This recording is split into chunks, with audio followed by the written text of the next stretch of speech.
اردو مضمون عید الفطر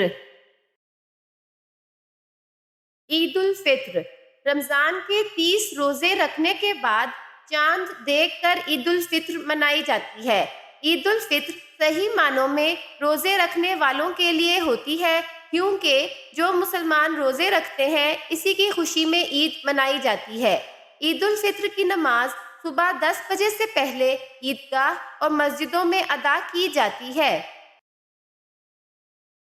عید کے دن بہت سے گھروں میں سویاں بنتی ہیں۔ نماز سے فارغ ہونے کے بعد مسلمان بھائی ایک دوسرے سے گلے لگ کر عید مبارک کہتے ہیں۔ عید کے دن سب مسلمان بھائی غصہ اور نفرت بھول کر ایک دوسرے کو دل سے اپناتے ہیں۔ عید کے دن سب لوگ نئے نئے کپڑے پہنتے ہیں۔ عید کا جشن ہر جگہ بہت ہی ذوق و شوق سے منایا جاتا ہے۔ سب جگہ میلے لگتے ہیں اور میلے میں جھولے، چاٹ کی دکانیں اور کھلونوں کی دکانیں لگی ہوتی ہیں۔ عید کی خوشی میں سب بڑے لوگ اپنے سے چھوٹے لوگوں کو عیدی بھی دیتے ہیں۔